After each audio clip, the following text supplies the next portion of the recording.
Olá, olá, BPM Friend!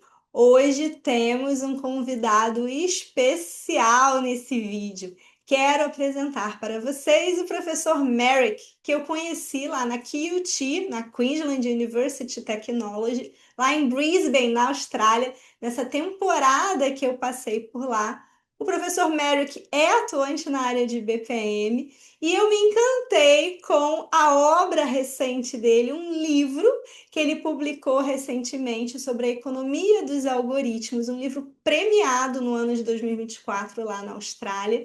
Hoje ele vai vir aqui para uma entrevista conosco para falar um pouquinho do livro e principalmente do processo de escrita do livro, que ele me contou lá em primeira mão e é super diferente do que a gente está acostumado a ver tradicionalmente por aqui.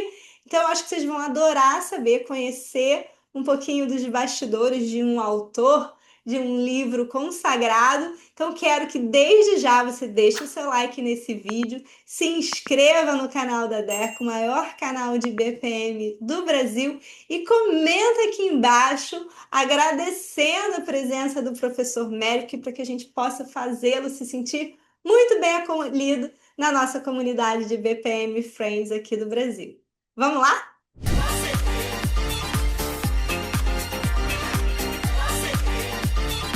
Hello, hello, BPM friends. Welcome to DECA's YouTube channel, the biggest BPM channel in Brazil.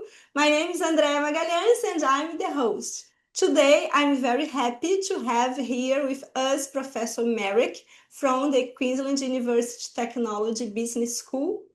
I had the pleasure of meeting Merrick during my recent stay at QT in Brisbane, and I have been really inspired by his work, especially his latest book, The Economy of Algorithms, AI and the Rise of the Digital Minions, winner of the 2024 Australian Business Book Award in Technology.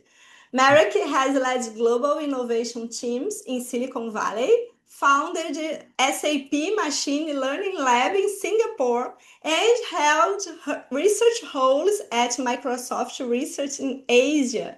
So today we will have a conversation about this book, but also about the creative process behind that, because it was quite different from what most academics and people usually think about it.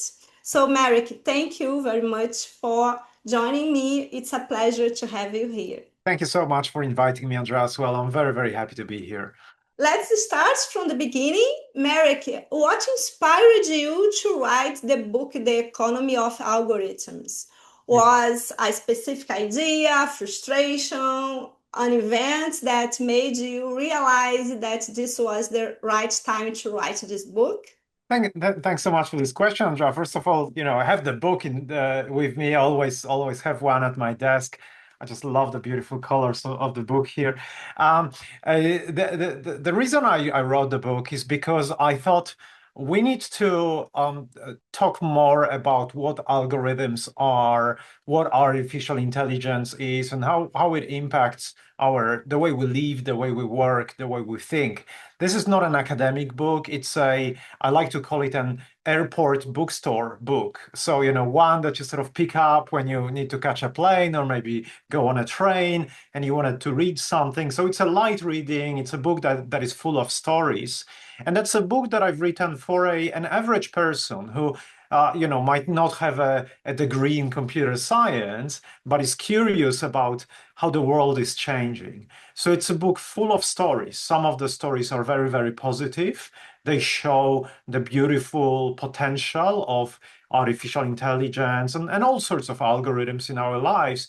And then there are some stories that are a bit scary that show how some of our own mistakes, some of our own omissions, but also our lack of understanding of those very, very sophisticated technologies can lead to all sorts of disasters. So there's both sides of the coin there. This is not a book just for people who are very optimistic. This is not a book for people who are just pessimistic. It has everything there. But it was that frustration that people don't understand this world that's coming that made me write the book. Merrick, and for those who haven't read the book yet, could Hmm. you briefly explain the central idea or message that you want to share with the book? Very, very simple message there, and it is in the subtitle as well, where it says AI and the rise of the digital minions. So many years ago, I was listening to someone, I think it was on TV actually. So I was watching a show on TV, Jeopardy, where one of the participants was competing against IBM's Watson. So the AI algorithm on IBM's computer, and the algorithm won that particular game. And so the human participant at the end of the show said, I, for one, pay respects to our future digital overlords.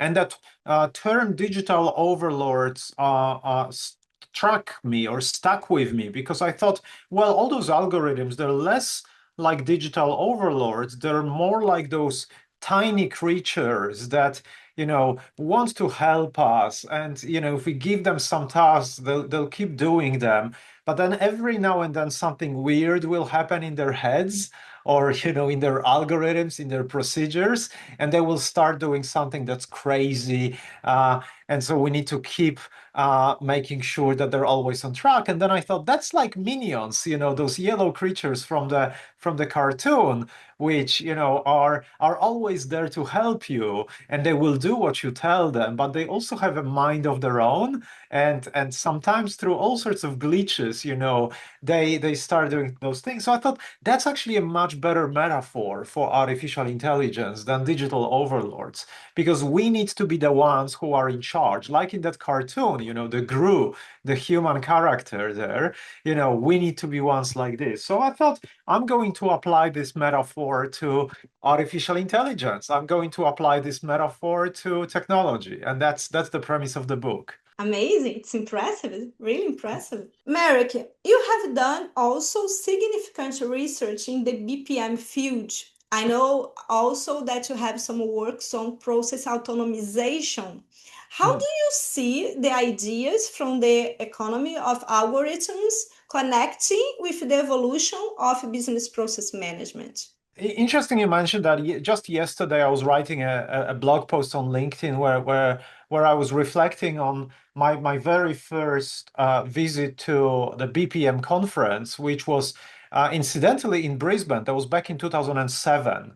So, almost 20 years ago or 18 years ago now. And I had a paper there where together with a colleague, we were proposing this new concept of process goals, where you would describe a goal of a process in addition to the sort of individual steps that are happening in the process. Remember, these were the early days of BPMN. I think BPMN was maybe 2 years old there, and we were still thinking or asking ourselves what else we could add to the notation. And we were suggesting those goals as something that would be overarching, right? Describing the entire goal of a process. And 18 years later, together with my colleagues, Professor Michael Rosman and Professor Christian Janisch was the lead author of the paper. We submitted and published a paper at BPM 2025 called Process Autonomization. This is where the link is. We have lived in this world of precision and prescription whenever we create process models.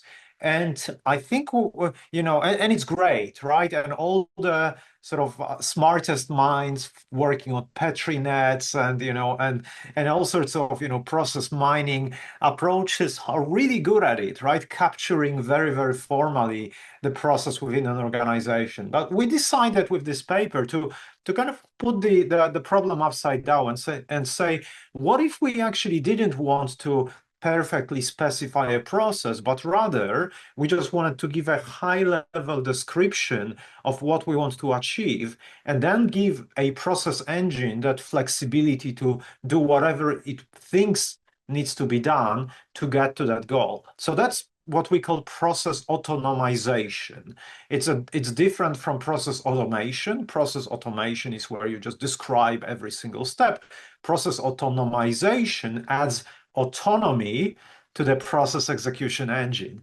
Now, when you think about it, it's exactly the digital minions idea, right? You get those tiny creatures that are now supposed to be doing things for you. And this could be things like maybe booking your family travel, or maybe helping your customers.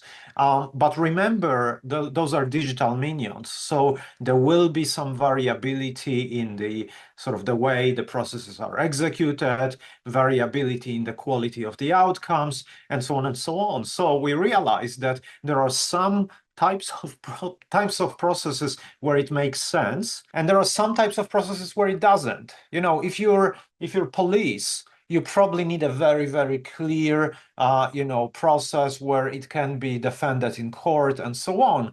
But if you're a hairdresser, maybe you can have some more autonomy in your processes. And so that process autonomization, applies in some use cases, in some other it doesn't. But that's the link, right? And it's always an interesting task for me to try to juggle the sort of the academic work and the more practical work of thinking, where should we be taking our concepts next. Marek, do you know something? The BPM conference in Brisbane at 2007, it was my first BPM conference also. I attended the conference for the first time there. Yeah, Okay, so it's a we both coincidence. were there. We must have met then, I'm sure, because it wasn't, Yeah. but yeah, obviously neither of us remembers that, but that's such a great story, Andras. Yeah, the Yes, first yeah.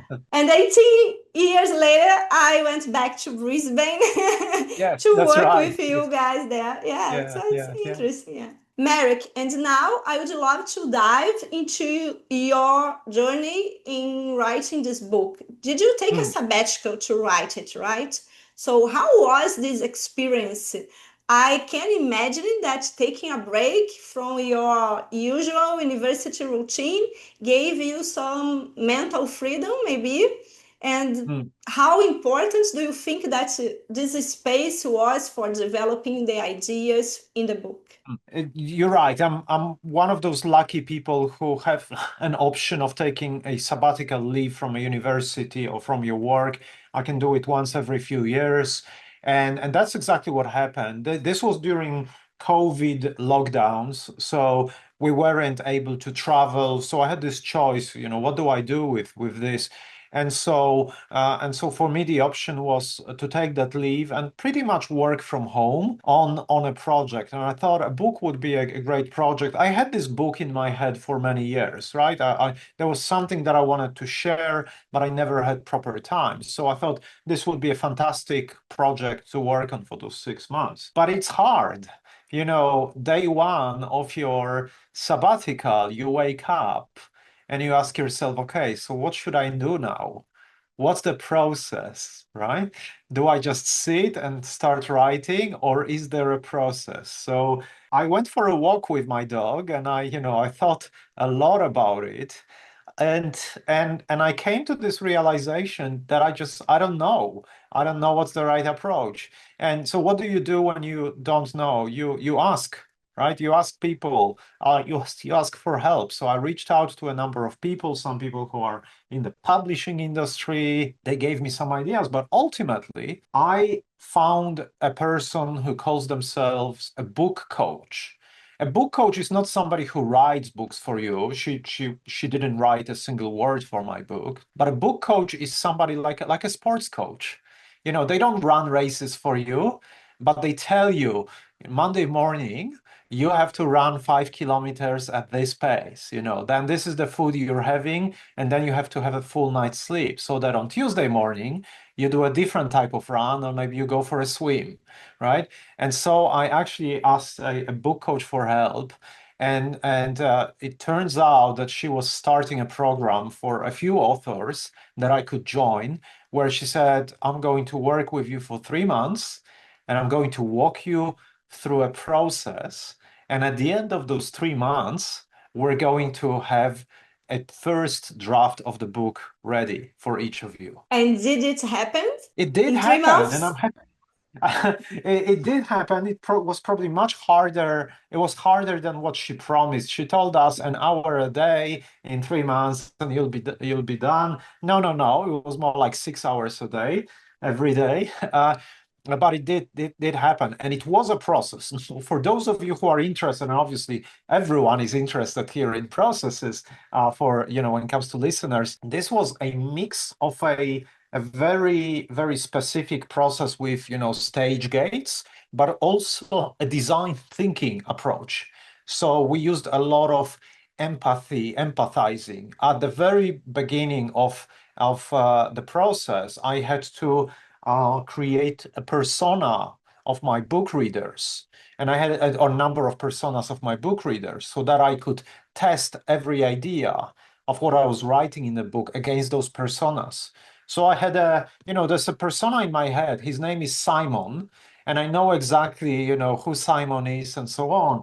And every page that I wrote in this book, and it's not a thin book, right? Every page that I wrote in this book, I was looking at it and I was asking myself, would Simon enjoy reading this page, or would Simon close the book and put it aside? And if I decided that Simon would not enjoy it, I would change the book to make sure that Simon in my head would enjoy it. So that was that. We had weekly stand-ups. We had this very, very interesting process where for every chapter of the book, before we started writing the chapter, we had to fill out a form. And the form would say, what is this chapter about? What are the three main messages of the chapter? What are some concerns that a reader might have about those messages? How am I going to respond to those concerns? What are three interesting stories that support my point? And so on and so on, right? So there was a number of those questions that we had to ask. It takes a lot of time to answer those questions, but the moment you have those answers, you have a good idea of what you need to write. Then what happens is you don't actually write anything. At least, in my approach, we didn't write anything, but we recorded a video. Imagine giving a keynote about all those 3 points and the three stories and so on. And so we would record it, and then this would be transcribed into text. And that was the first draft. It was a bit, messy because we speak different to how we write. But you have your first draft, then you start cleaning it, and we would have a number of steps. It was literally a process where it was like a recursive process. Step one, shorten all the sentences. Step two, remove all the filler words. Step three, check for this, check for that. And we had, if I remember correctly, 7 recursive steps in that, so like a 7-step process, right, for every chapter. And at the end of the chapter, that process, we had something that we could give to our test readers for some additional feedback, right? So it was a very, very structured approach, BPM combined with design thinking, that led to the creation of this book. Merrick, what's more fascinating for me about the process that you're describing is that when we imagine the idea of writing a book, we have this metaphor of someone alone in a room writing a computer and waiting for the eureka moment to Yeah, produce the yeah. aha page and something like that.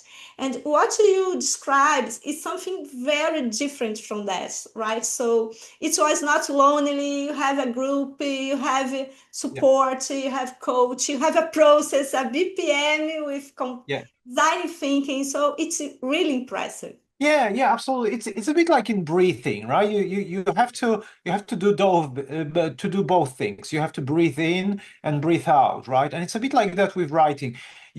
Of course, you have to often sit down and just, get the words on the page, and this is where you need quiet and focus. But honestly, that's maybe 30% of the process, right? The rest is actually working with others who give you ideas, or where you test your ideas. I had a group of, I think, 6 people where we had Zoom calls every day for 1 hour. These were very, very basic goals. Remember, this was COVID lockdown, so that was the only option for us. This was a so-called shut up and write approach, right? So, we would just jump on a Zoom call, and at the beginning of the hour, everyone would say, I'm working on chapter 4, and I'm doing this and this and that. Somebody else would say whatever they're doing. And then we would say, like, okay, let's do it. Everyone had their cameras turned on, so we could see one another, which was very important because we could see whether they're writing or not.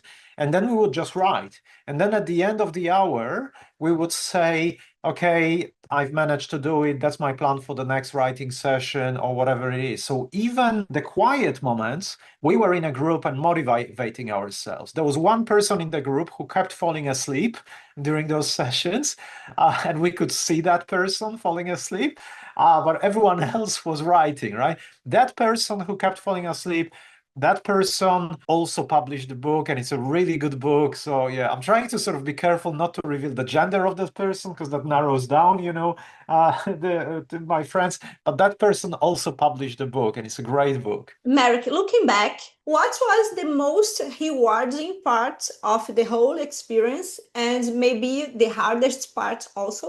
So one thing that I absolutely love is when my readers sent me photos of the book in the wild. So, somebody said, like, I'm on a subway in Sweden or a train in Sweden reading your book. Somebody's on a plane, somebody's at a beach and reading the book. It's very rewarding. And it's not about the photos, it's about the fact that people take the time to share that. And I think that it feels to me that this is a sign that the book is valuable to them, that they're sort of that they're happy to invest some of their time to let me know, right? Which is great. So that was those very, very, very rewarding. There's many more. I mean, even yesterday I was at South by Southwest in Sydney and walking past a bookstore. And I was working with a friend, and I said, "Oops, I forgot to mention to my publisher that the South by Southwest in Sydney, because otherwise would have been nice to have my book in the bookstore." And while I was saying that, I saw there was a stack of my books, so definitely somebody thought about the fact that people might be interested in that book. And then, I took a photo with that book, and then people came over and said, like, is it your book? Can you sign my copy? And so it's just a nice kind of, I know it sounds like I'm very much self-centered here, but you ask me what's rewarding. That's what's rewarding. That fact that people appreciate the stuff that I spent those several months in a tiny room in my house. Yes, talking to other people, but it was still sometimes lonely. And now people appreciate it. Merrick, what advice would you give to someone who is planning to write a book? What suggestions, what ideas can you give to someone who has this kind of dream? Here within a process management community. And so my advice would be to really apply that knowledge of process management to writing a book. The worst approach to writing a book is to just sit down and start writing. This is how you get words on a page, but unless it's a fiction book, right, where you're just sharing a story and the story develops as you write it, which is what Stephen King would be doing, right? When Stephen King writes a book, when he starts, he doesn't know how the book is going to end, right? So maybe that works for Stephen King to sort of sit down and start writing, and then maybe improve his manuscripts. But for nonfiction books, the type of books that we're talking about, this doesn't work. You have to have a structure of the book in your mind. You have to decide what of your knowledge you're going to reveal in chapter 1, and what of your knowledge you're going to keep until chapter 9, right? Because it's always very compelling for us to just write everything in chapter 1, and then chapter 2 we'll just write it again, then chapter 3 we'll write it again. Doesn't work, right? So you have to have this structure. In my case, what helped a lot was working with a book coach, right? Somebody who helped me or forced me to think about this structure and forced me to stick to the deadlines and so on. It was really like a training program. So that would be my advice. Have a training program. If you're one of those people who can set a training program for yourself and follow it, great. If I set a training program for myself or a diet for myself, I'm going to ignore it on day 2, right? Uh, but if I have somebody who I know will call me or will talk to me and ask me, hey, Marek, did you do this? Did you do that? I will follow that, right? I will do it. So whatever works for you, but have that, writing program.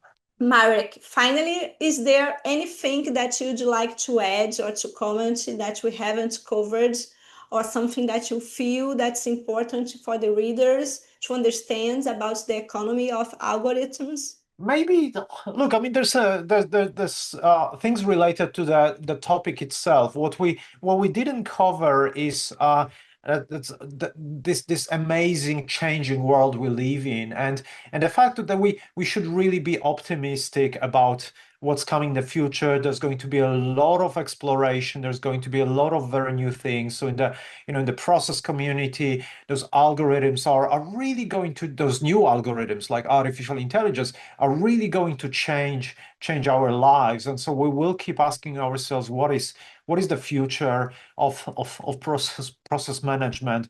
Most definitely. Look, when it comes to just writing a book, again, I know you wanted to have this conversation very centered about writing of the book. One of my biggest challenges was writing a simple book. So if you're a professor at a university and you have been a professor for more than 10 years in my case, if you've been in the AI space for more than 20 years, there is this feeling that you need to be very smart and very sophisticated about what you're writing, because your colleagues, other professors, other experts will read it, and what will they think, if they see that it's a simple book. Well, turns out you should ignore it and never think about it like this. This book is for Simon, right? And Simon doesn't know much about algorithms. Simon doesn't know much about BPM. Simon is not even sure what artificial intelligence is. So in that book for Simon, I use very, very simple language. I use language that, if I use at an academic conference, people would look at me and think like, who is he, right? But you have to become comfortable with speaking differently, and you have to ignore all that social pressure of you trying to be smart, or you trying to, or look smart and sophisticated. This is about access. This is about simplicity. This is about an average reader enjoying what they read, not about what my professor or colleague might think. So this was hard initially, but what's the interesting thing? I have a lot of professor colleagues now sending me emails saying, Marek, the book is great. I really enjoy it. So it works anyways. So you are talking about the language, the communication that you have to use in this book that's very different from writing a thesis, right? So it's not the same kind of language. You are not communicating yourself in the same way when you are writing a paper or writing a book. That's exactly right. Although, and that's probably for a different podcast. I think even your thesis or your academic paper, I think we should use much more accessible and simple language.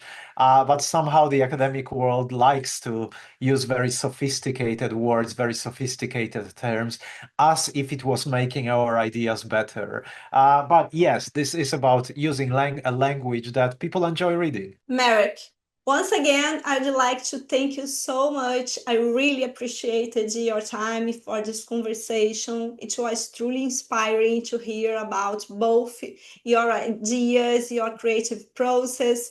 I wanted to express my gratitude on behalf of the Brazilian BPM community for sharing your knowledge and wisdom with us. Andrea, thank you so much, and thank you for inviting me. And all the best to the entire Brazilian BPM community. You're doing amazing things there on the other side of the Southern Hemisphere. Really, really good to have this conversation with you. And thank you so much for inviting me, Andrea. To everyone watching, I highly recommend to read the book, The Economy of Algorithms. I don't have mine here in paper, but I have it on my Kindle. And in the description of this video, you will find the links to learn more about the book and about Merrick's work at QT. Thank you, BPM friends, for joining us. Don't forget to like this video, to subscribe to the channel, and see you soon in the next video. Thank you. Thank you.